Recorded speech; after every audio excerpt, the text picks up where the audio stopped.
Thanks everybody for joining for this Mortgage Mondays. Mortgage Mondays, I don't know if Angela Alonzi coined the term. We're probably not the first people to ever think of Mortgage Mondays, but she mentioned it to me a couple weeks ago, and I thought, that sounds good. So welcome to Mortgage Monday, everybody. We've actually been doing regular team meetings, core team meetings, which include Ravi Thacker, includes Mike Wells, Shiva Narain, and most recently, Angela Alonzi has joined our team. So we have 4 agents. Raj K, of course, has been joining us as well from time to time. And then what we try and do monthly is we try and open up the meetings to a wider audience, to people who are interested maybe in becoming mortgage agents, perhaps mortgage agents from other companies.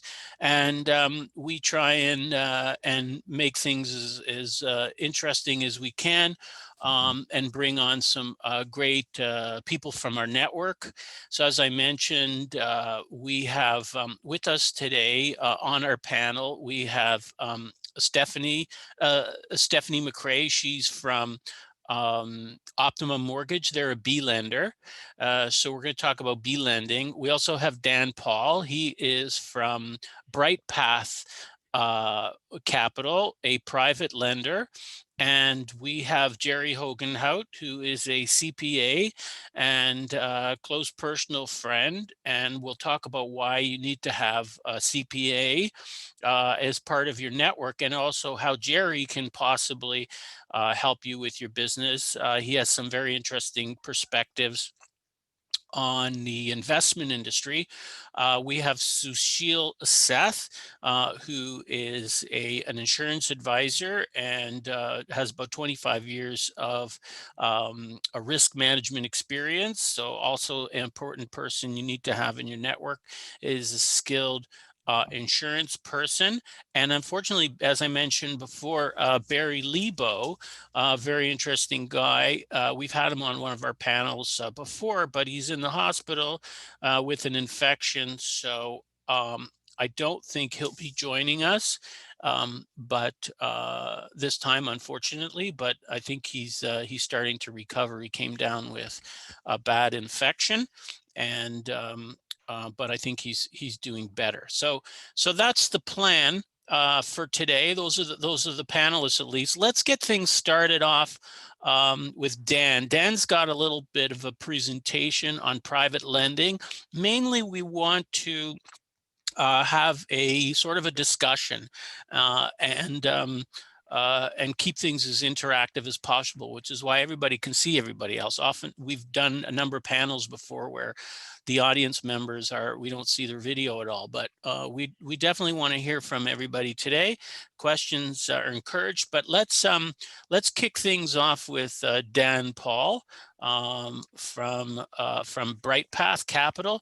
Dan, do you I can make you a co-host, or how yes, do as long as I have the ability to share my screen, then we'll be good. Yes. Okay. That sounds like a good idea. Let's see how we do that. I know I've done this before. It's right at the bottom, share screen. You see it at the bottom? Yeah, but that's to share my screen. I need to make him. Sorry, yeah. I need to make him a co-host. What you do is go to participants. Click on participants. I've got it. Make him co-host. Okay. Yeah. Okay, Dan. You should be able to share your screen now. Perfect.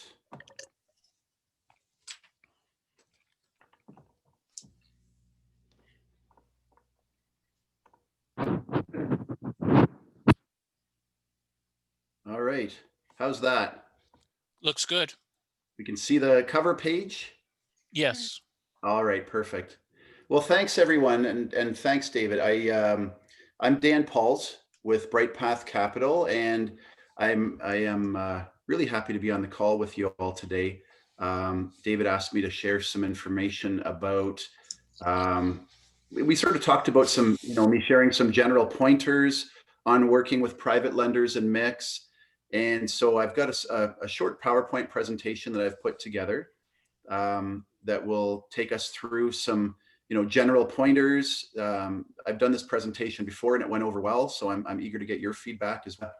Afterwards, or even during, I'm more than happy to have a discussion about private lending, about maybe some specific deals that you've seen in the past that you'd like to talk about, whether the deal might be a fit with BrightPath, or if there's another lender I could recommend you to.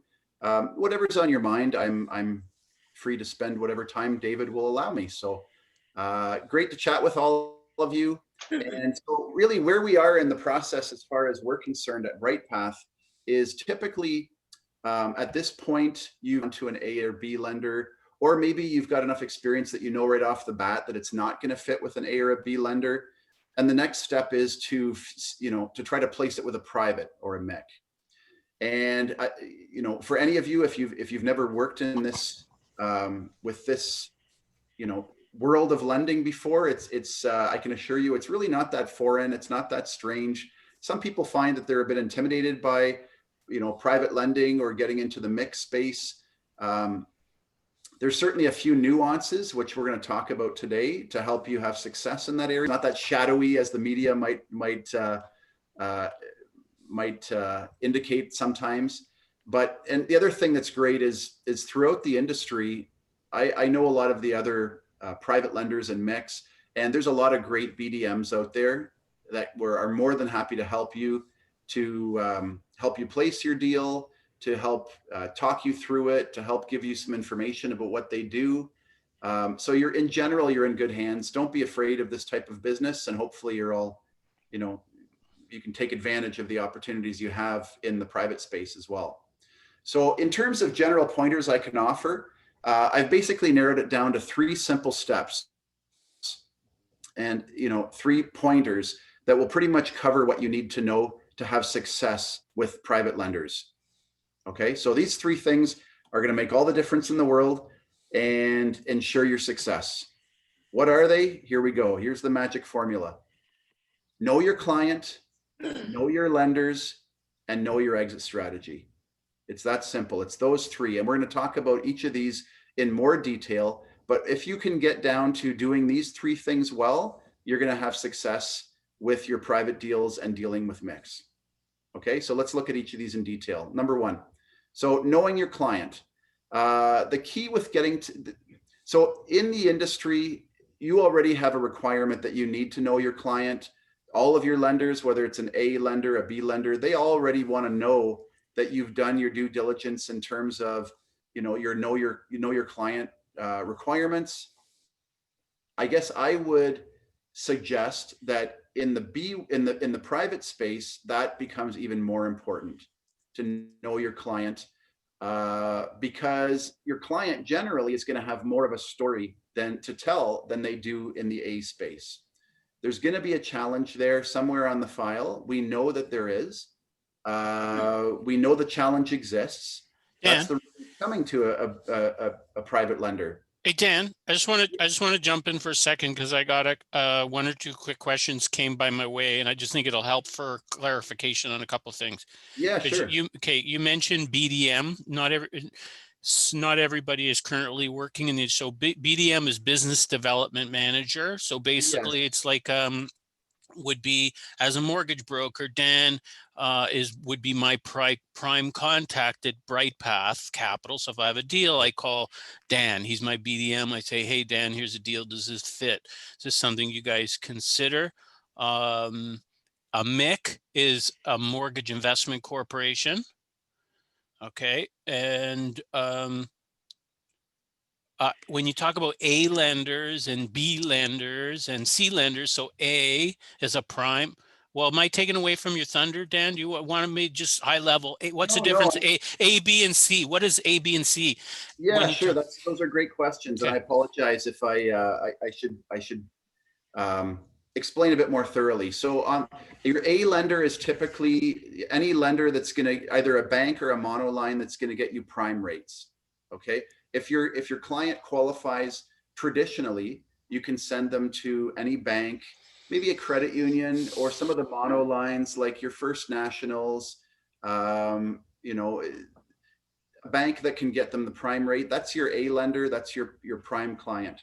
Then if you have, in terms of qualifications, if the client has, if they have some challenges on their file that won't allow them to qualify with an A lender, but they're somewhat close, like maybe the debt servicing is a little bit off, or maybe the credit is just a little bit low, or maybe the income just can't be proven the way your A lender wants to see, you have your B lenders that can step in and help out. And a lot of times the B lenders are affiliated with A lenders.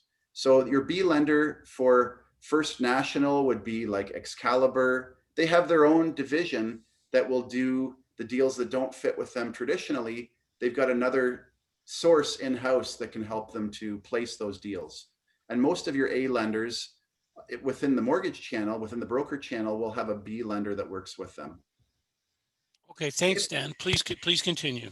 Yeah, and if you can't get your deal done with an A or a B lender because there's some more severe or significant challenges on the deal, then your option may be to deal with either a private lender or a MIC being a mortgage investment company.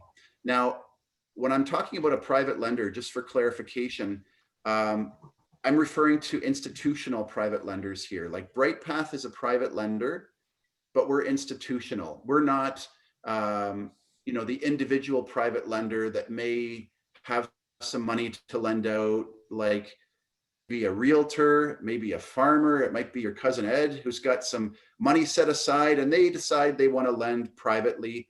That's a whole different area that that doesn't include us. We're like Mike Evans is on the call. He's an individual private lender as well. There you go. Yeah. And that could be anybody. Anybody who has money to lend can be a private lender, but I'm referring to institutional private lenders where there's an actual business there. At BrightPath, this is all we do is lend money. We're a mortgage lender. All right. So that's the type of private lender we are. Please go ahead. Okay. So in terms of knowing your client, yes. So there is a requirement that you know your client, and that is something that the institution or that the industry requires. But if you're getting into the private space and you're looking to place with a private lender, we want to know more details typically than what your A or B lender will want to know, because there is a challenge on the file. Oh. There is a challenge on the file. We expect that there's a challenge, so we need to know what that challenge is. So what we need you to do is ask open-ended questions to uncover the information that we're going to need to know to make a lending decision. So by seeing your application that you send us and seeing the credit bureau, that will give us facts. That will give us the what. That will tell us the data of what's happening. But what we ask for is also the why. Why is the credit the way it is? Why is the income the way it is? There's some examples here. Tell me about what happened to your mortgage last year. Why was there arrears on your credit card? We need to know not just the facts that the credit bureau gives us, but we want to know the story behind it. That's how we make our lending decisions. If the story makes sense, we can overcome the challenges that are there that your A and B lender might not want to overcome regardless of the story. And we can use a common solution and decide to lend on that based on the fact that we believe that the client is going to improve in the future. Okay. It is also important that we obtain a full and updated application every time. There's a lot of times that we will see an application come to us that was previously submitted to an A lender or previously submitted to the B lender, and then all they've done is just basically forwarded that over to us without really updating anything, without really adding any further explanation. So we ask that for efficiency, if you can please submit a new full updated application every time you're sending a deal to a private lender or a MIC. All right. Submission notes for us are really important. That's what allows us to know that you do know your client. That gives you a chance to pass on that information that you've learned and, disclose it to us so that we can make the best lending decision possible. So in your submission notes, tell us the tell us what the war on this frog, and let us know what we're going to do to overcome them, and what's the plan to improve it in the future. Okay, so knowing your client is step one. The better you know your client and the better you can pass that on to us and explain to us what your client's all about, the more comfortable we're going to feel with the deal, and the more comfortable we're going to feel with you as a broker. So that's step one. Step two is knowing your lenders. So what you need to be able to do as a broker is to match the challenges that your client brings to the table with the right lender that's set up to be able to overcome those challenges. So, I mean, for many of you, I'm sure, we haven't had any trade shows in a while, unfortunately, because of COVID. But a year ago or so, when we were still doing trade shows, I would go into a trade show, an industry trade show, and there would be probably 30, 40 different private lenders, mix, B lenders there. Every time I would go, there would be new ones. And so, the challenge for you folks as brokers is to get to know the different products and the niches that each of those different lenders offer, so that when you have a deal with a challenge that needs private lending, that you can quickly pinpoint, okay, I know this is BrightPath's niche, I'm best to send it to them, rather than taking a shotgun approach and trying to send it to a bunch of lenders in hopes that one of them will stick. So how do you do that? I mean, well, first of all, let's go to the bullet point here. In terms of niches, what the different niches are. As many private lenders as there are, each one will look at deals in a different way. It has to do with where they get the money from, how they've sold the investment to their investors, what they've got on their documentation as to what their appetite is. So the investors have to be on board with how they're lending. And so the private lender has to be relatively consistent with how they're going to lend. And the niches could have anything to do with location. So some lenders will only want the GTA. Some will want nothing to do with the GTA. Some will want Northern Ontario. Some won't want anything to do with Northern Ontario. Location is one of the main niches that you need to know which lender will lend in that area. In terms of loan to value, commonly most lenders will go to 75, 80%. At BrightPath, we'll actually go up to 90% loan to value in some cases. And that's one of our niches. The fact that we will do higher loan to values and we'll take on some riskier deals. And we'll talk a bit more about our niches a little bit later. So loan to value can be a niche. Every lender looks at that differently. In terms of income type, different lenders will look at business for self differently. We'll look at cash income differently. We'll look at foreign income differently. So you need to know which lender to match up with the type of income that your borrower brings. Credit history, some lenders don't like double bankrupts. Others are okay with it. Some require a credit history of some kind, where others won't touch the deal if it's a beacon reject and there's no credit history. Okay, so that can vary as well. GDS, TDS refers to debt ratios. That can vary depending on your lender's appetite. And then property type is a big one. So at BrightPath, for example, we only lend on residential properties. Some lenders will do commercial. Some lenders will do mixed use, agricultural, rural. So there's a whole, as you can see from the list, there's a whole bunch of different niches and different challenges. And your goal is to match up what your borrower brings to the table with the lender that's best suited to deal with that. So how do you do that? There's 40, 50, 100 lenders out there. How do you go about doing that? Because that's really the key. How do I get all this knowledge and keep this inside me so that I can quickly say, yeah, I see that. That's a deal for BrightPath. I see that. That's a deal for FizGuard. Number one, and we've talked about this a little bit based on David's explanation of what I do, contact your business development manager.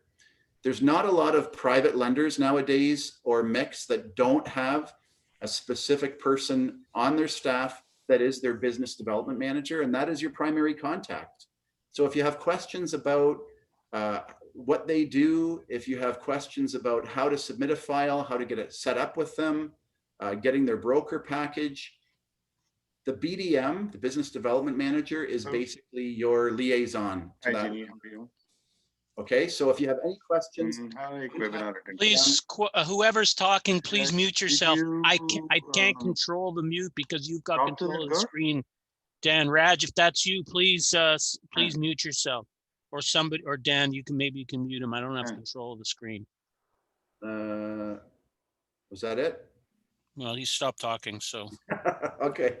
So contact your BDM. I beg you, call me, email me. Let's chat. Let's have meet and greets with your BDM back, when we're done with COVID and we're done with all this. But we can still do that virtually like we're doing today. We can have conversations, whether it's on Zoom, by phone, by email. Once COVID is behind us, I'm constantly out in offices. I'm happy to meet you for coffee, for drinks, to do lunch and learns, all those types of things. And each one of those is an opportunity to sit down and have dedicated time with the BDM and talk about what they do and what makes them different. So that's really important. Lender presentations like this one are a great example and a great opportunity to get to know what that lender does. Once we're back to doing industry events, I always love the trade shows, because typically you would get 500 people in a room. There's opportunities to go around and meet with each lender individually. And maybe you're not going to get a detailed rundown of each of those that day, but it allows you to set up appointments with those BDMs. Maybe that day is hectic, but you can say, let me have your card. I'm going to call you next week and we're going to set up a time to have a one-on-one discussion. Those are fantastic. Online referrals. So I don't know how many of you folks use Facebook, but for example, on Facebook, there's a great message board called I Love Mortgage Brokering. And I believe it's Canada-wide, and I believe there's probably over 5,000 users at this point. I get the notifications whenever there's a question that's asked, and it's got to be, 30, 40 questions a day, where brokers just pose questions out to the community, out to lenders that are on the chat site as well. And you get a chance to get feedback. You get a chance to have your questions answered. You get a chance to get referrals to the lender that's most likely to fit in that type of deal. So, and not only the I Love Mortgage Brokering, but there's another one that's called, I believe, I Love something about newbie mortgage professionals or something like that, but you can search for them on Facebook. And there's ones for new brokers, there's ones for experienced brokers. It's a great online resource. And then lastly, you can go to the lender's website. Just about every reputable lender or private lender or MIC will have a website of their own. On there will be the contact information for the BDM. There will be information about what they do. If you email me, I'm happy to send you a copy of our broker kit, put you on our email list. And so through all of those means, there's lots of opportunities to get to know your lenders. Now, I would say, despite the fact that there's 40 or 50 different private lenders out there, you probably, if you can get to know, I would say like 5 to 7 of them really well and get a bit of a cross section of those, you're probably going to do okay with the majority of your deals. And then if you have the one-off really oddball scenario, then you can always reach out to one of the BDMs and say, listen, this doesn't fit with anybody I know. Can you recommend somebody? And speaking for myself, I'm always happy to refer to other BDMs if I can't do the deal for you. Well, also, Dan, just so you know, as the broker on my team, the agents can come to me too. That's part of the service that I provide, is to help them to place deals. So perfect. Okay. So lots of opportunities to know your lenders. So number 1, know your clients. Number 2, know your lenders. And then finally, probably what I would say is the most important piece to private lending is knowing what your exit strategy is. In the private world, most of your private lenders and MICs are there as a short-term Band-Aid solution. That's how we want to be seen. We are not looking to keep your client long-term. We don't have 5-year terms like the banks do. Typically, everything we do is 1 year interest only. Some private lenders might do 2 years, a few of them. Some of them might amortize, but the majority of them will do 1 year interest only. And so, coming from my standpoint and from the underwriters on my team, they want to know, okay, once this year is over, what's happening with this deal? Are they going to be looking to renew with us, or are they already going to be in a position to pay us out and then hopefully move up market from maybe a private lender to a B lender, or maybe directly to an A lender? That's the ideal scenario for everyone. If we can move them out after a year and move them up market, because then the borrower is going to get better pricing when they move up market. We're going to get our money back. We're going to get paid out, and we'll be able to re-lend that money again to another borrower. And you, as the broker, are going to get paid again when you move that deal up market. So you're getting paid the second year right away, rather than being with an A lender and having to wait 5 years to get paid on that deal. So it's a win-win for everyone. And truly, we only deal for a year because we want to be the Band-Aid solution until you can move them up market. That's why the notes are so important to us. If we see in the notes that this is a borrower who has habitually bad credit year after year after year, and it's Okay. and then Okay, I'm fine. Dan, sorry about that. Okay, Dan, sorry, I lost audio for a bit. Can you hear me? I can now, yeah. Okay, all right. So, are you finished your presentation? Or are you still going? Well, so this is just the last slide here. So as Okay. long as you know your exit strategies, we're all good. That's the so again, know your client, know your lenders, know your exit strategy. And then in terms of knowing your clients, I just wanted to throw in a quick pitch here, or sorry, in terms of knowing your lenders, I wanted to throw in a quick pitch for some of our niche products. As I mentioned, BrightPath does 90% loan to value. And the guidelines for 90% with us is that the property needs to be in a larger market. So population 50,000 people or more. Ideally, we need a 600 plus Beacon score, and we're generally looking for good quality properties to go right up to 90% loan to value. And then in terms of our other niche is that we are a small town lender as well. So as long as you're within 50 kilometers of a town of 50,000 people or more, we're okay to lend up to 85% loan to value. Okay, both of those are quite rare in the private world, up to 85% in small towns and 90% in larger cities. Not a lot of lenders will go to those loan to values, and so that's where I hope you would give us a call. You lend in Sarnia? Really, you lend in Sarnia, Dan? yes, we do. Sarnia is great with us. We consider that Okay. it's over 50,000 people, so we can go theoretically up to 90% as long as we have satisfactory credit and a good property. Okay. How about Windsor? I know Shiva, one of our agents, gets a lot of deals in Windsor. Yeah. Windsor is great with us. We're aggressively lending to 90%, and we really like that area. Okay. Mike's got his hand raised. Mike, do you have a question? Could he flash screen number 1 again? He wants to see screen number 1, Dan. Oh, yeah.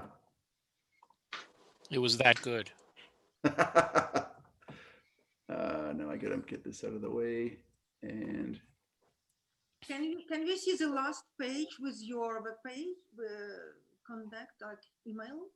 I have everybody's contact information. I'll put it up shortly. But anyway, was this a slide, Mike Wells? This is the beginning slide? That's the slide. David, yes. That Awesome. second one, yeah, the number 1, yeah, that one's good too. I'm just kind of Yeah. screenshotting it while I'm mobile in here. oh, sure. I hope Dan wouldn't That's mind it. sharing the presentation, Dan. Would you? Pardon me? Dan, do you want to mind share this sharing? presentation or no?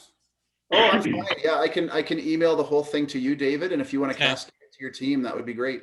Sure. Oh, okay. Yeah. Much appreciated. Yes, no problem. Okay. Do you want to just flash your contact information while your presentation is up? Somebody was asking about it. Yes. There it is right there. So what I'd like to, if anybody isn't currently on my email list, if you're not getting emails from me, typically Wednesdays is usually when we send out our weekly email. Please email me and let me know that you want to be on the email list, and then I'll have your contact information. And that then when we send out our messages weekly, you'll get up to date with any any updates that we have, any pricing changes, any policy changes, that type of thing. All right, very good, Dan. Thank you very much. It's a good presentation. I've done business before with BrightPath. They're a good group. Never had any issues. Very professional. They do what they say they're going to do. Dan, hopefully you'll hang in, because for the rest of this Zoom meeting, this is our only like formal presentation. Dan, can you close down your screen, Yeah. please? Stop share. All right. Okay, great. So before we engage Stephanie from Optimum to talk a little bit about B lending, I'm wondering if anyone else has any questions for Dan about private lending. As I said, Dan, I hopefully you'll stick around if you can, okay? Yeah, Because the idea is to have some interaction. There's a question from Sarah. She says, "Do you lend in the States?" And so Jerry's asking about interest rates. We don't actually. We only lend in Ontario at this time. We to give you a little bit of inside information, we are we're mulling over in 2021 the possibility of expanding into British Columbia, but that would be maybe mid 21 at best. But currently, we're only in Ontario. Okay, very good. In terms of pricing, so I can share with you sort of where our pricing range is. Keep in mind, again, I don't want anyone to suffer from sticker shock. We are a private lender and kind of the third level of options. But on firsts, we start at 6.75 with a 2% lender fee. So a rate of 6.75% with a 2% fee. And on seconds, we start at 11.75 with a 4.5% lender fee. Now, again, keep in mind that when we're talking seconds, we're one of the few lenders that's going to 90% loan to value. And so, I mean, everything is about risk. And at 90%, we're taking on our share of risk. And so, we have to price accordingly. Yeah, for sure. And I think it's worth mentioning too. I just want to kind of, hammer this point home a little. Dan, I think it's worth, when you talk about exit strategy for people, always a key thing. And, you had one of your top 3 things there, that what does a private lender want to know? Because private mortgages are expensive, and usually they're not sustainable for people to carry over the long run. So if there's something that's causing a person to need to go to a private lender now, the question is normally that's asked is, well, what's going to change and how do you get out of that private loan? Because as you said, Dan, private lenders usually don't want to be in for very long. Most borrowers can't really sustain paying very high rates of interest. So how do we as mortgage brokers get people out of private loans? Do we need to help coach them on how to repair their credit? What can we do in that respect so that it's a win-win-win? Any other questions for Dan before we engage Stephanie? All Okay. I want to say is a great presentation, then, we'll be exchanging some notes. I do get your weekly emails. Thank you. I appreciate it. There's a question that was sent to me privately. What is the shortest duration for private lending? And what we do see lenders that will offer open terms. So, Right. it could be 6 months or a year, typically. I mean, there's exceptions to everything. But the key is that if you have a borrower who is looking to get out of that mortgage in the near term, that ideally, if you can do it so that it's an open mortgage so that they could get out anytime without penalty, that can be favorable for a borrower who may be looking to exit in the very near term. Dan, any comment on that? Yes, we can do as low as the shortest term we offer is 3 months. But when we do a 3-month term, it's automatically open. So if your borrower only needs a week or less, it's not going to cost them anything. It's an open term. When I say anything, it's not going to. There's no penalty. Otherwise, if you wanted a 12-month term and the borrower wanted an open term, we can do that as well, but then we add 50 basis points to the rate. Now, with us, just to give you an indication of how we want to get paid out, if your borrower wants to pay us out early and it's a closed term, we only charge 2 months interest penalty. So it's not cost prohibitive to get out. We want to encourage, borrowers to pay us out when they can, so that they can move up market and they can get better pricing elsewhere. Okay, so very good, Dan. Thank you. So okay, so let's move on. The time is running, so we got to get down to brass tacks. Let's bring Stephanie into the conversation. Stephanie, welcome. Looks like you got your video working. You're on your iPhone. Yes, I'm on my iPhone. So sorry, everybody. I feel a little tiny in comparison. Everybody's a little blurry for me. I'd like to thank Dan actually for that great presentation, because I am essentially one of the lenders that comes prior to Dan. So Optimum, I am a business development manager for CWB Optimum Bank, and I'm not going to provide you with a presentation, but I am that critical piece. So we are essentially part of the 7th largest bank in Canada. We are part of CW Bank, and we are unique in that we are an alternative lender for the bank, especially for our broker partners. So we provide those alternative lending strategies for you. Through the guise of still having a big bank behind you. So in the pecking order, you've got your banks, your Schedule 1 banks. We are a Schedule 1 bank. And then we provide from there a series of A option mortgages, alternative A option mortgages, and the notorious B mortgage, which we consider almost a C. And then you go into David, who is the presenter that was just before me, Dan, into his world of the private market. So we all work together, and we all, much like Dan had indicated, really want to provide an exit strategy. So we are a solution-based. We are driven by a holistic approach to underwriting. And I have done both the A and the B world.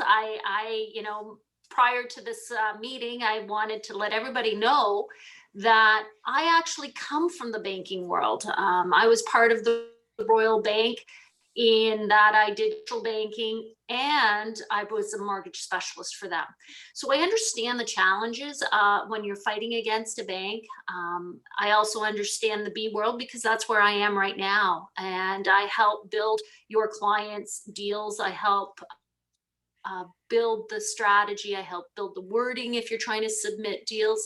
And, people like Dan and myself really are critical pieces to working together. If we need seconds in behind, if we need to have privates in behind, these are all people that you need to keep in your back pocket, because we are here for you in multiple ways to help you find solutions for your clients and make you guys look like superstars, because it's really about a partnership from start to finish, alluding to the know your client, really gaining their trust so that you truly know what is important to them when you're providing their solution, and really call your banks, call your BDMs, there's whoever it is that you need. Don't just submit deals first, call. Make sure that deal is going to fit for that client strategy with the key partners that you're looking at. Over promising, under promising and over delivering is really what your critical method is here. You really want to know that before you submit, you've really got a full understanding of what your lender is going to be looking for, but what your client needs. because you do not want to give a solution that doesn't work for your client. You want them to come back. Stephanie, So, yeah. can I ask you a question? So, Mhm. like how would you describe like the typical B client that you see? Is it somebody who is self-employed and doesn't have the normal income verification? Is it somebody who has a credit problem? What are you seeing most often? It's really, it's a combination, Dave. So we look in the alt space, we look at business for self situations whereby particularly the client may only be using bank statements for qualifying. Those business owners that their T1 generals, NOAs do not support your traditional A ratios, which might be 39, 44, whatever have you. So they have extended ratios. The ratios do not work in the traditional lending space.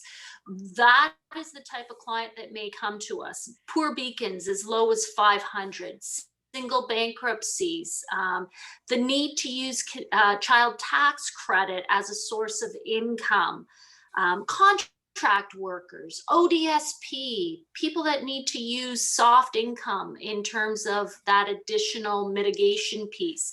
They may have alimony.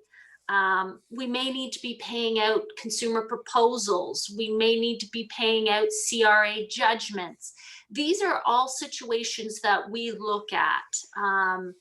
Typically, we allow ratios to be a little bit over in terms of your client. We'll look at 45-50 or 50-55. In business for self, we'll go in excess to 75% in the loan to TDS, GDS ratios. So just going to jump in again, because not everybody, just to help with the ratios, what those mean and so forth. So when we're talking about ratios, we're talking about people's debt relative to their income. And when we're talking about, and specifically, there's a thing called GDS and TDS, gross debt service, and total debt service. Right. So without getting into the nitty gritty, suffice it to say that income to debt, the optimum as a B lender is more flexible than a traditional bank. So when you talk about extended debt service ratios, you basically mean that you'll allow more debt per dollar of income than a bank would. Is that fair? It's a fair assessment, yes. Okay, very good. Okay, so besides that, I was just when we get lingo, because we have some people who are new to the industry or maybe who are still thinking about getting into the industry, and we just want to make everybody feel welcome. So sorry if I interrupted you. Were you in the middle of a thought before I interrupted you? No, really. I mean, today, is a great way of networking. If there's questions to be asked, ask. I think really essentially having Dan and myself available as part of a group of contacts is essential to building your knowledge base, right? Much like myself, if something doesn't work at Optimum, that doesn't mean that another alternative lender isn't going to look at that. We are completely beacon driven. So what a beacon score is on your Equifax, there's a FISCO rate or a number that we rate credit, okay? And that credit score is what we actually use to determine the client interest rate for their particular situation. All right. So every situation is different, but that credit score that you will find on your Equifax is really what drives our interest rate. We are very black and white. So our rates are published for you. You can see that our rate is on our website. If you have a 600 beacon score, it is going to be a specific interest rate. And if it is a lower Beacon score, you're going to have a higher interest rate. We don't have surcharges. I saw a question just pop up. Sure. David, is there, I think. Well, there were, which question do you see? The one, I CWB? can't see any. Oh, okay. Well, Yeah. there was a question about CWB. That's Canadian, stands for Canadian Western Bank, right? Correct. Okay. Sarah Yala makes a comment. She says she works with private lenders because her clients are investors rather than owner-occupied properties. And most traditional A and B lenders won't lend on these properties. Okay, so I just want to say a couple things about that. And that is that, you know, every lender has their preferences, but if a property is, let's say, run down, it's going to be hard to get institutional money, whether it's from an A lender or a B lender. You will be looking probably, like if they're buying, let's say, a property to do a flip. But however, if the property is in decent condition, I can tell you that you get a varied response from one B lender to another. In fact, Stephanie and I were just discussing a client that I'm working on in Sarnia, where some of the other B lenders, I should say, are very Toronto-centric, and some of the private lenders are also very Toronto-centric. But Optimum is more open, like they were comfortable with Sarnia. So it can vary. So, you know, by all means, now, Stephanie, do you speak directly to borrowers, or do you deal only with mortgage brokers and mortgage agents in your business activities? Thank you. I only deal with the mortgage brokers. I deal with the borrowers directly. There's a couple of key things I wanted to make sure I include. We are Canada-wide. The only place we do not lend is Quebec at this time. We have lending solutions right across Canada. And typically, you know, give me a call, because typically we look at many towns. There are obviously some do not lend areas like any lender. So it's always wise to just get a heads up from myself as to whether we'll lend in some of the communities. If we're looking for principal residences, we have a lot more flexibility than in the rental market. In the rental market, I just want to make sure that everybody is aware that we do offer rentals. We allow rentals in holdcos. So we will look at that. And our maximum loan to value is 75% usually in the rental market. And the very important piece there is that the amount of doors that we will allow a client to hold, 8 doors total in the rental world, plus their primary residence. So not an actual building of a fourplex. Each one of those units is a door. So we're a full 8 doors max. At Optimum, we will allow 4 doors plus your principal residence, with a maximum total aggregate limit of $1 million. Okay, so we can't exceed $1 million right now for our total lending for that client. For the total name risk of their book, it cannot exceed $1 million. So that's something that whoever that was that has the investor, to let them know. Okay, very good. Okay, so we've heard from Stephanie, we've heard from Dan, we've talked. Can everyone see the contact information on the screen, by the way? Is that visible? Yes. Okay, very good. Yeah, just want to make sure everyone can see everyone's contact information there. We'll put that up from time to time. As I mentioned earlier, unfortunately, Barry Lebo, unless he is having a miraculous recovery, is not going to be joining us. But we have a good friend, Howard Landau, who's joined us. He was on our last call or Zoom meeting that we had approximately a month ago. He's trustee in bankruptcy, or I think proper term now is licensed insolvency trustee. We will check in with him, get an update at some point before the end of the call. But I wanted to move on. I want to bring Jerry into the conversation now as well. Jerry, Jerry's a CPA.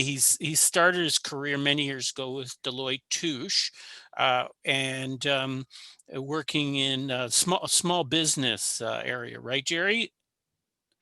Yes, you're right. So yes. Right. And then Jerry left Deloitte Touche because he wanted to work more with people, and he's been focusing for many years on investments, which is not something you typically see from a CPA. I wanted to bring Jerry on the call because he's a very valuable business partner for me.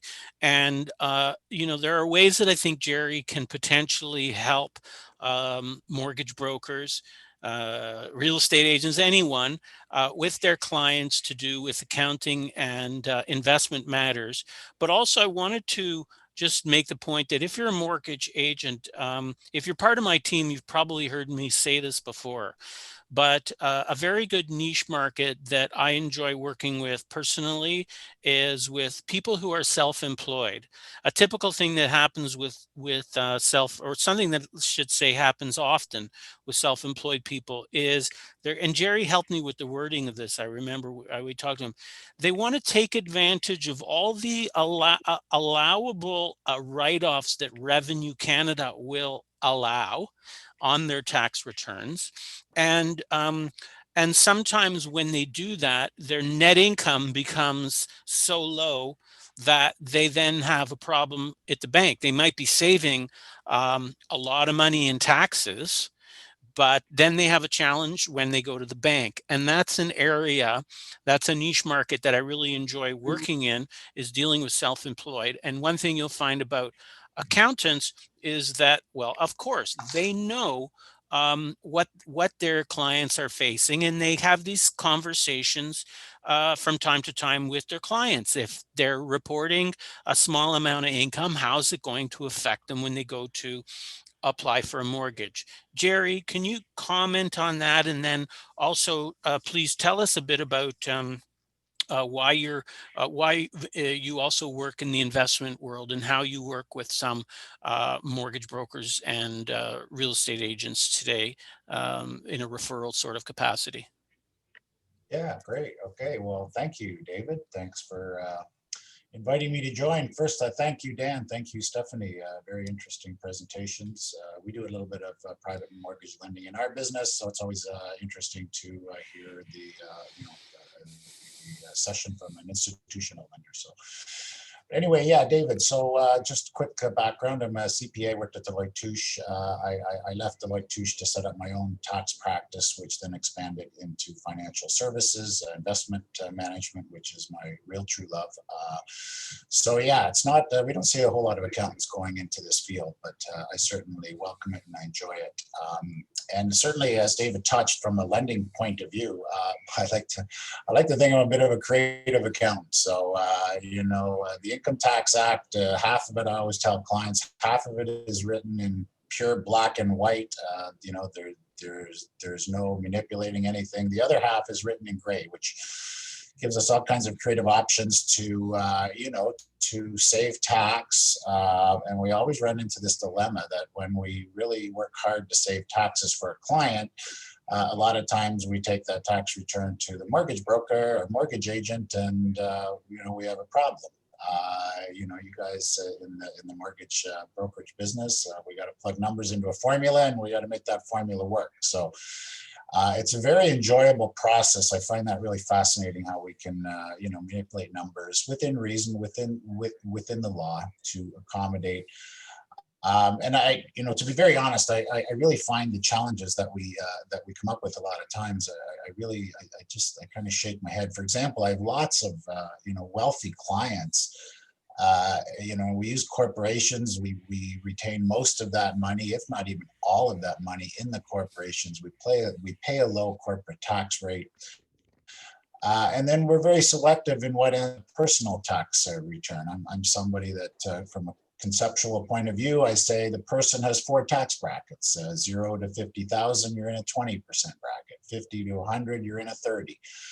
100 to 150, you're in a 40. Over 150, you're in a 50% bracket. That's pretty easy for people to conceptualize. And even the wealthy clients I have, I like to keep them in the low tax bracket. I mean, I have clients who make millions of dollars and we pull out $50,000 of dividends on the personal tax return. And then we take that tax return, we go to the mortgage agent, the mortgage broker, and we go, hey, we need a mortgage. And there we have a problem. So we have somebody with a lot of money, good income in the corporation, but the personal tax returns just don't show what is needed. So anyway, we work around that. We come up with solutions, and it's nice. Certainly in the B market, we find that there's much more flexibility. I mean, the A market is pretty well, do these numbers fit into the formula, yes or no? And if they don't, sorry. So it is, it's a pull and push that we do, a yin and yang, that, do we want to show a lot of income on the tax return to get a good mortgage rate, or do we want to save a whole bunch of taxes? So anyway, that's the fun part of my job. As I say, it was interesting listening to Dan and Stephanie. We do we kind of come at it from a different side. The mortgage industry, you're dealing with people who need money. In our business, Canadian Investment Service, we have a lot of clients with a lot of money, and so we do a lot of investment strategy. And the investment strategies we do are primarily real estate focused, which again, the traditional financial planner or investment advisor, if they're holding a specific license, if they hold an MFDA license, they're selling mutual funds. If they're holding an IROC license, they're selling stocks and bonds. If they hold a private equity license, they're selling exempt market products. So the licensed industry, I've for those that don't know me, I've actually held all those licenses. I've actually held a mortgage license and insurance license. I've held them all. And what I've done is I've given them all away. I do not want to hold a license, because the license really prevents us from, in my opinion, giving clients what they want, and that's more real estate related investment opportunities. So we can do that. We do fix and flips. We do joint ventures. We do limited partnership real estate stuff. So we do all that. And then what I also do, probably the favorite thing of the business we've created at Canadian Investment Service is working with third parties. I find that a very lucrative, rewarding, and very helpful business. I work with a lot of accountants. I work with a lot of real estate agents. I work with a lot of mortgage brokers, insurance agents, and we do that. Basically, I join forces with these people to expand their business models if they desire. For example, real estate, some of you may know this, just recently real estate agents legislation passed that allowed them to incorporate their earnings. So we can now flow realtor earnings through a corporation. Corporations pay tax at 12.5%. So there's all kinds of tax savings that happen now. But it also gives us a great opportunity to expand those business models for a realtor. I always say to a real estate agent, and I would really say the same to a mortgage broker or mortgage agent. You're dealing with people. We all know that the true value of what any of us do is the relationships with people that need the services that we can provide. So again, with realtors, with insurance people, with mortgage agents, I'm an advocate to say to these people, hey, why don't you expand your business model? Take a real estate agent, for example. You're talking real estate with your client. You have that wonderful opportunity to spend, 1, 2, 3, 4, 5, 6 months with a client who you're buying or selling your house with, and it gives you a great opportunity to build a relationship with that person. The real estate industry, like the mortgage brokering, it's very transactional, where, okay, you've sold a house, you bought a house for a client, and see you in 20 years. It doesn't make a lot of sense to me after you spent a lot of time building up that relationship with that person. Again, a realtor, the same can be said with a mortgage agent. You're talking to your clients about real estate. and they look at you as an expert in the real estate world. Why not expand that conversation a little bit? For example, a real estate agent, if they're showing a client a triplex, okay, so now you're really getting into the investment business now, because you're talking to a client about a triplex, and a triplex doesn't suit everybody. Either they don't want to be a landlord, they don't have the money. But why doesn't that conversation extend into, hey, if you don't want to own your own rental property, why don't you consider investing in a multi-unit residential investment like a REIT? It just makes so much sense. And for those that I do work with, that do expand their business models, it's very lucrative. They expand their service. I help them. I don't expect any real estate agent or mortgage agent to become the investment specialist, not at all. The real value is you building the relationship with the person, your client, and then my company, we add value with you. So we kind of partner up with your client base. So works really good. We build, and again, your businesses are all very transactional based. You buy a home, you sell a home, you get a mortgage. It's 1 year duration. I mean, that's one thing I like about private investing, is we're recycling money. As Dan said, it's not a 5 year, we'll see you in 5 years. No, 1 year down the road, we're going to recycle that money again. So all that leads to, but even though your industries are transactional based, the beauty of the investment industry is what we call service fees or trailers, or just ongoing payments, quarterly, monthly. And we can create that with mortgage agents. Again, we expand the service. And again, a lot of these real estate agents and mortgage agents, once you expand your network, your clients, and you suggest to them that, hey, we can do more for you than just get you a mortgage or just sell your house or buy your house, you now have access. We end up building a fence around that client. You now have access to all this money that they might have, that they might be interested in lending out as mortgages. So again, your industry, you're dealing with people who need the money. Our industry, we deal with both. We deal with people that have the money and need the money. And when you can put those two together, it's a good business model to have. So. Okay, so Jerry has a company, Canadian Investment Services. You've seen it on the sheet here, and referring people to Jerry is kind of unique because people have a trust in their accountants that they may not have from others, and they also get a different kind of perspective because besides the fact that it's going to be tax efficient, and Jerry has worked in a lot of the different areas, been licensed in all the different areas. He has an interesting perspective. We've done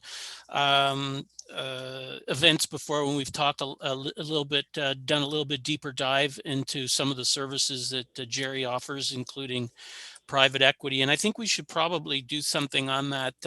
Jerry and I also host a podcast roughly once a month on in the evening as well, which is today's event is targeted mainly towards mortgage brokers and agents, but the one we do in the evening, it's for a general audience as well. And I think our next one is likely going to be on December 8th, and we should probably talk about private equity and different kinds of investments, alternatives for people aside from the mainstream that they're used to.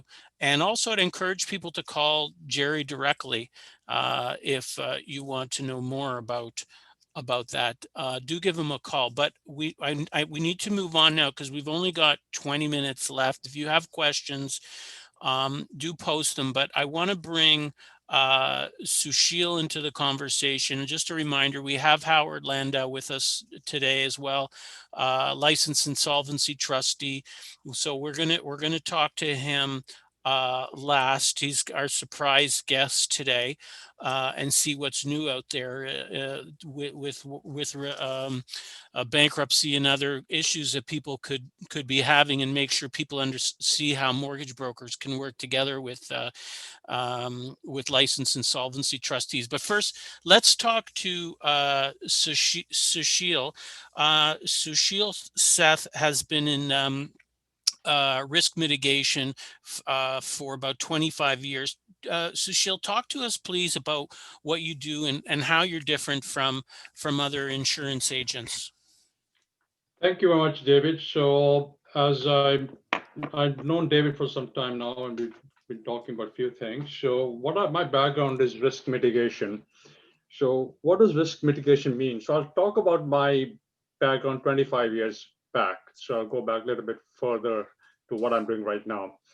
Risk mitigation I was doing mostly in technology. So if we look at all technology, and in those days, internet was just kind of starting out, if you look at the 90s, early 90s. And I started right there. I mean, I was kind of the father of this whole revolution that happened with the internet. I know guys who made millions in that, and I was part of that team and so on. Saw companies come and go. I know I got all stories. But in my area is risk mitigation. And what risk mitigation really means is in your business, what if your server goes down? What if there's a disaster? Your data is lost? Those kind of issues. In the year 2000, Y2K, I was at Kodak at the time. We dealt with Kodak issues and see how the Kodak was going to survive if there was a Y2K. And fortunately, through risk mitigation, none of this happened at Kodak. We survived.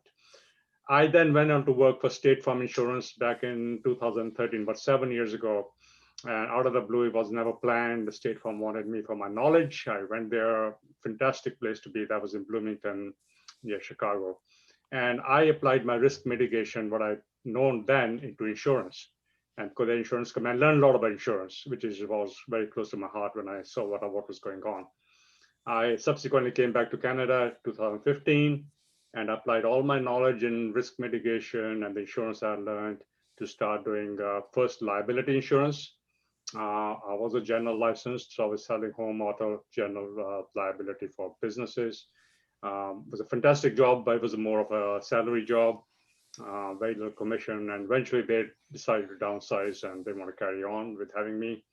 I also had my life license at the same time. And from that time on, 3 years ago, I started completely doing life insurance. Why am I different? I don't talk about products. Every agent out there I've met so far will say, I'm a life insurance agent. I got term life, I got whole life, I got universal life. Let's talk about it.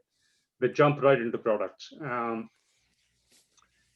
That is can be great, cannot be great, because nobody wants life insurance. People want to know what is the risk mitigation that the life insurance is going to serve them. And that's where I start from. I start with looking at, especially business people. My focus is business people, solopreneurs, small business, as well, and look at their lifestyles, look at what they do, look at the families, look at the business. And I've saved some people who's had business even didn't have this thought of. I do the planning with them. I do a kind of analysis for them. And then we figure out a mitigation strategy. It could be a whole life policy, it could be a term life policy, it could be a hybrid. Also, lately, living benefits as well, disability and critical illness. So I think in that 1 or 2 minutes, I think I've wrapped up in saying what I do. Now, any questions so far?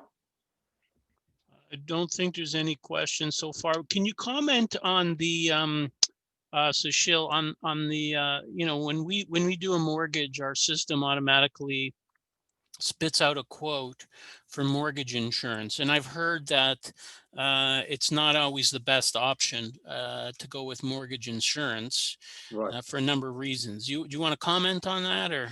Absolutely. So the problem we have, or the challenge we have when the banks issue a mortgage policy or mortgage insurance policy, they're covering their mortgage. Now, over time, as you all know, mortgage amount is going down. You're paying off your mortgage, but your insurance money that you are paying every month has not decreased. You're still paying the same amount.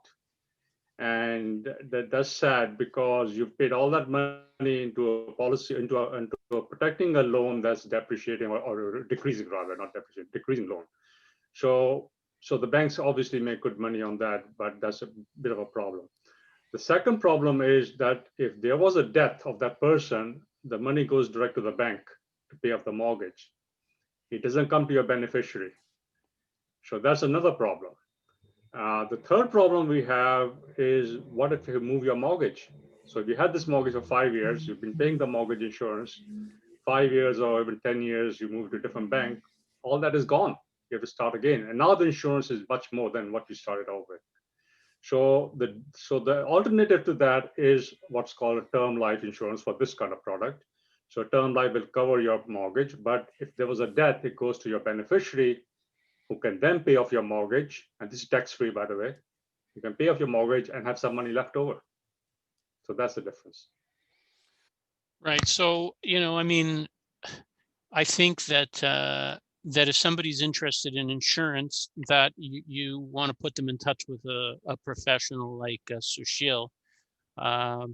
because it's in my view, it's dangerous to sell something that you don't know or understand. It can really come back and bite you. It's a good idea to, and that's why we're required as mortgage brokers, we're required to talk to people about their insurance. Because if you buy a property, from the minute that deal is firm, you have an obligation to proceed, whether or not, even before it's closed, you have an obligation to proceed with that deal. And God forbid something happens to one of the buyers, and you can't close. On top of all your other headaches, now you can be sued for not closing. So that's why people need to know, as soon as they firm up a purchase, they have an obligation to move forward. What happens if one of the applicants, if something should happen to them, either they should die or become disabled and unable to work. So that's why insurance is a very important thing for people to know about, and they really should be talking to an expert. So again, I've put up everybody's contact information who you've heard from today, except we haven't talked to Howard yet. Howard, are you still there? Can I just add one more thing? Yeah, please go ahead, Sushil. There's one other thing with all the people here today who are mortgage brokers. I have a product out there. It's one of the insurance companies that's it's been there for some time now. But it's a very simple way for you guys to even offer it to your clients, because I'll build the link will be specific to the mortgage agent. So it's your kind of link. Pass it on that link, and they can buy insurance right there and then through the system, up to 500,000. So there'll be no medical done. Just answer the questions, simple questionnaire, and they can get the product themselves. It's a very self-serve product. And I can do it for each and every agent out there. I can give them a specific link for that. Okay, so people can call you or email you, right, Yeah, Sushil? Absolutely. Okay. Call me. I'll show you the product. And the good thing with that is they can buy it themselves. If they get stuck, then they call me, and I can then offer some other alternatives. But it's a great way for you to start a conversation on this. All right. So snap a photo, people, of the contacts here on the screen. You've got Sushil there. You've got his phone number, his email. You got Jerry, you got Dan, and you've got Stephanie. Everybody's information is there, even Barry, who unfortunately is not here today. Howard Lando, are you there? Still there, buddy? Howard, you're on mute. Now I'm not. There you go. All right, very good. Look very imposing figure there. Trying to with the camera down there. Zoom is not working, so all I right. flipped it to okay. my All right. You look like $1 million.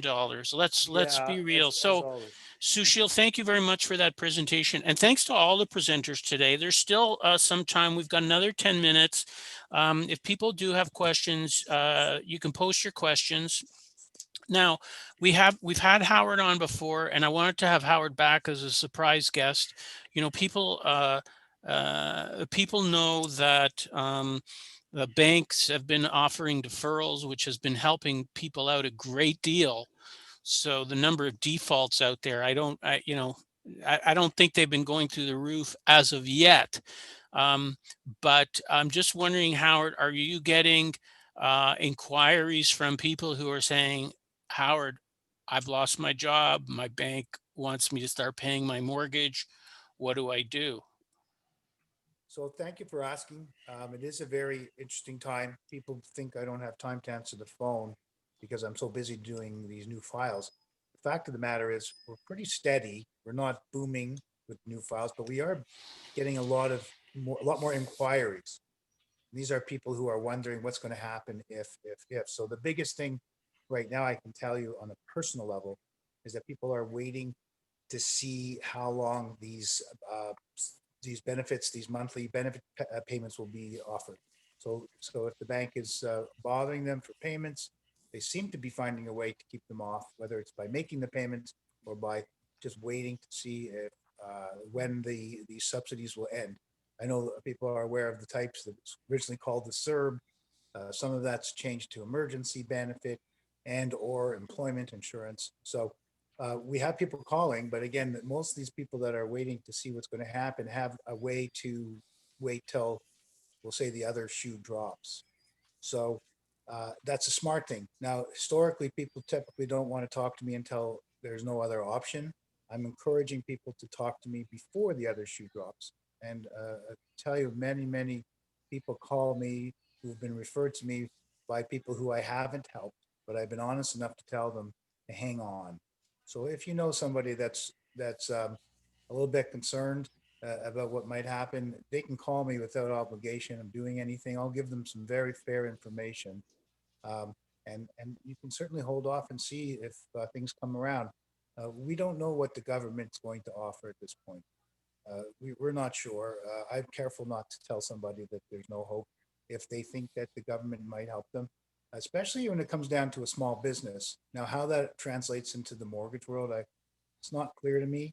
But if you are a landlord, you have investments, I can tell you that there's many small businesses waiting and hoping that they can take advantage of just what recently came out. And I have one or two people who are supposed to come and perhaps file a proposal who are not going to, because of what just recently came out, which is a rent subsidy, which you don't need the landlord's cooperation for. So to answer your question, the mood is a lot of wait and see going on. Howard, this rent subsidy, is this a commercial thing, like, or is it for residential tenants? It's commercial, but the reason it affects me is because a lot of people have guarantees, and these are their businesses are their incomes. So if their businesses fail, their income fails, they can't pay the mortgage, they can't pay their debts, they may need to come and see me. So you may find yourself, as the lenders are maybe finding themselves dealing with people whose income source, which was a business, which has been negatively affected by the pandemic, no longer able to pay their mortgage.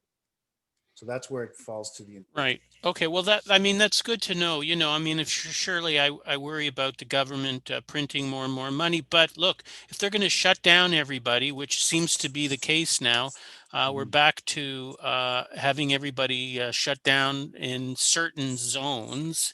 They need to support the population, because otherwise everybody's going to go broke. Businesses are going to be shutting down, especially those that are based on having people come in your store or something to that effect, restaurant, whatever, and many other industries, I'm sure. I speak to people in gyms and restaurants, just like you see on the news. I see those people. Right. Howard, so there's a maneuver we've talked about before where a mortgage broker can work with a licensed insolvency trustee. Somebody has certain amount of, let's say, unsecured debt.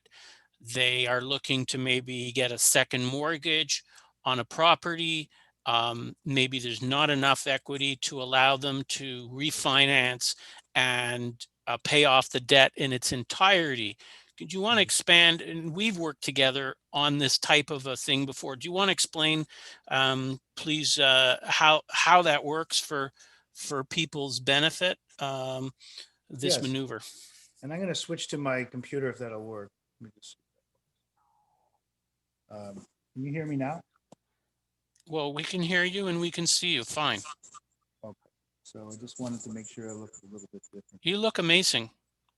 Well, clearer is the word I'm looking for. And we've got 4 minutes left in this call today.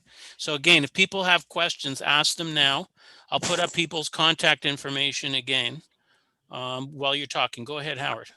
So what we have come up with, if there's an echo, let me know. Go ahead.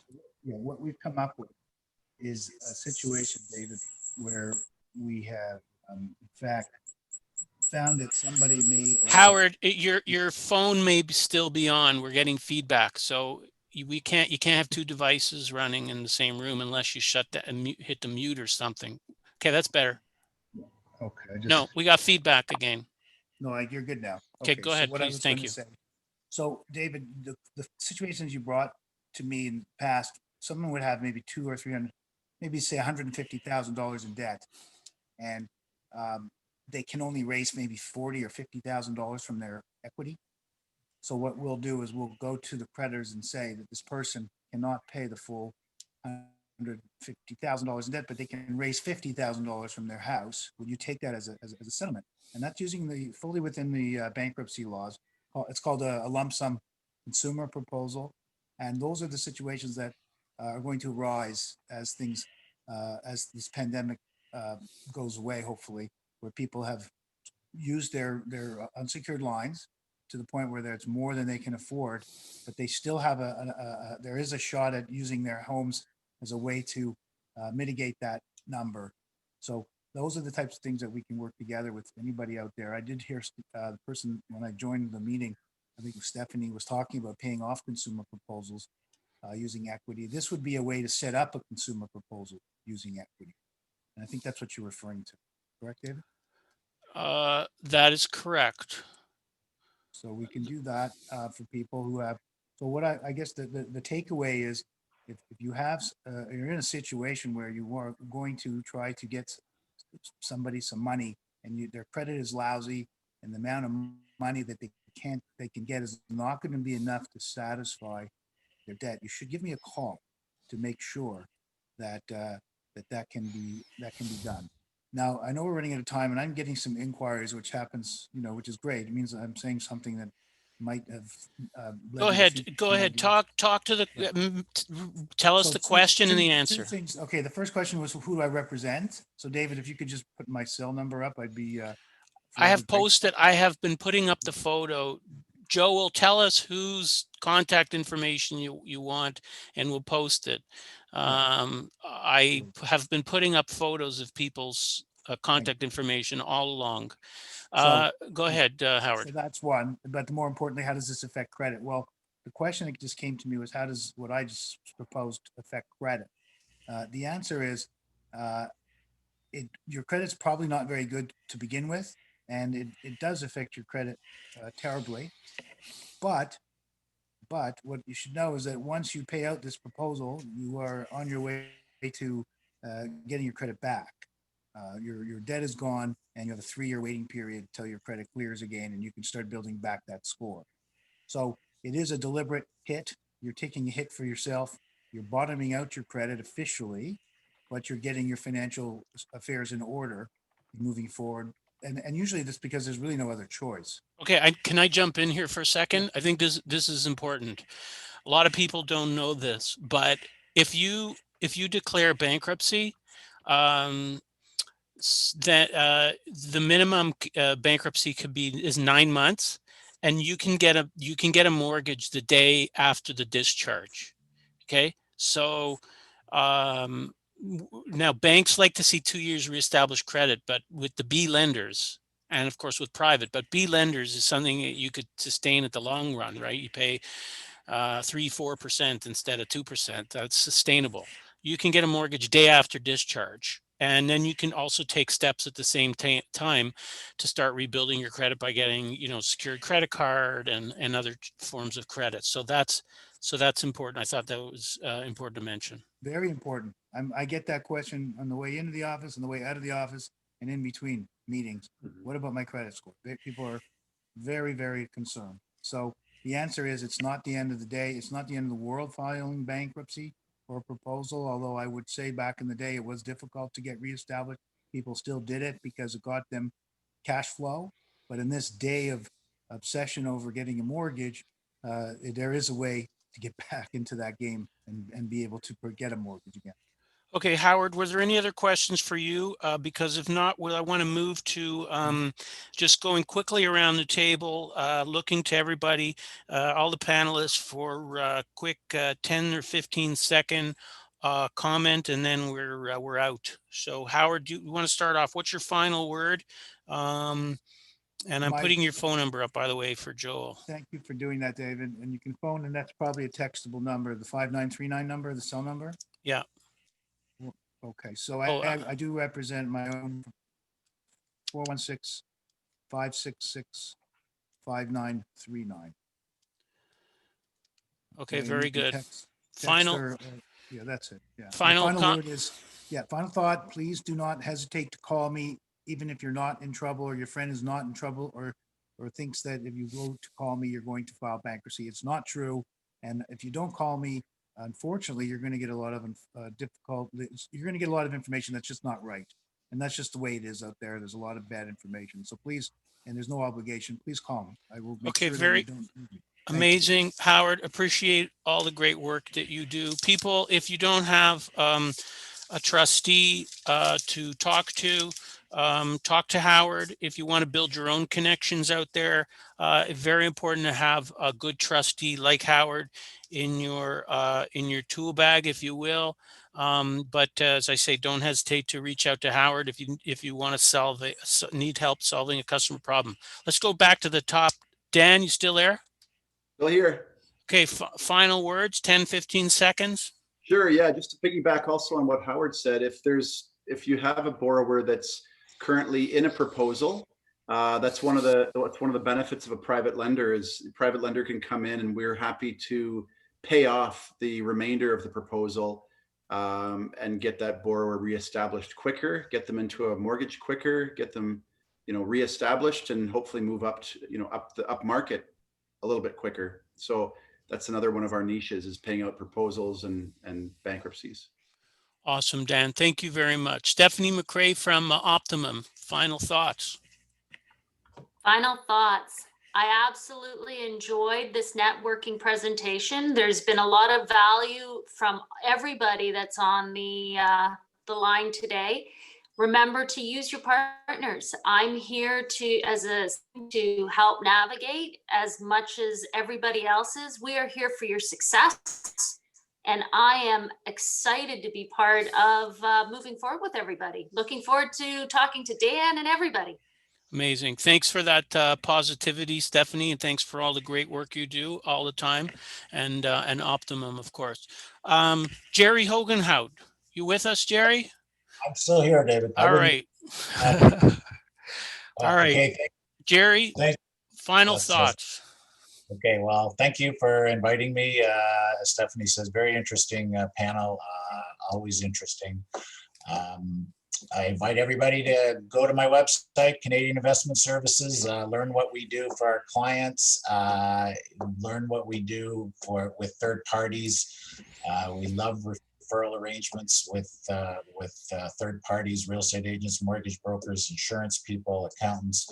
And I forgot to mention in my presentation, we pay referrals. We gladly pay people to work with you. So please check us out, and thanks for the airtime, David. Appreciate it. Awesome. My pleasure, Jerry. Thank you as always for the great work you do. I'd encourage people to check out Jerry's website and give him a call if you want to learn more. Sushil Seth. Sushil, any final words, final thoughts for us? Yeah, thanks, David. So today I just touched the surface. There's a lot more to what I do. I work with corporations as well. There's something called corporate-owned policies. There's a tax benefits of that. I don't go into taxation, but there's certainly benefits from that as well, to protect your lives and your loved ones. So there's a lot more under the surface. I just touched barely on the surface. So there's a lot more we can do deep dive into that. And the only way to know that is please get in touch with me again. My information is there, and let's talk about it. And my 20 minutes of consultation is free of charge for clients. I do analysis for them. I don't charge them for that. So that's me. All right. Thanks so much, Sushil. We have another good friend. Well, my whole team is here, but I asked Ravi if he would quickly introduce himself to let people know what he does, and also to help me provide a little commercial for our team, right? We are looking to add agents. So Ravi, tell us about what you do, if you would please, and hopefully say something nice about our team. Oh, you're on mute. Hang on, Ravi. Okay, go ahead, please.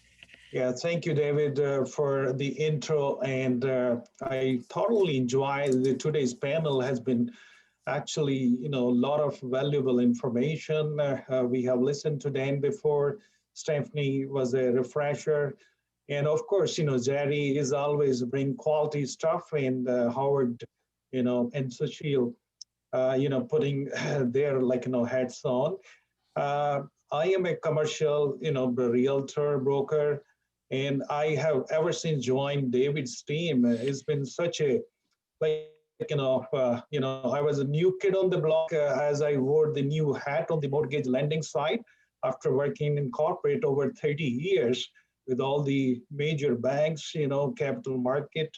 I was wearing more of a IT program and project manager hat, but changing to this side of the equation as I had some investor background, and working with David has been very, very valuable experience for me. David is bringing a lot of quality stuff, a lot of knowledge sharing, and bringing the quality panel, which actually is really very, very much appreciated.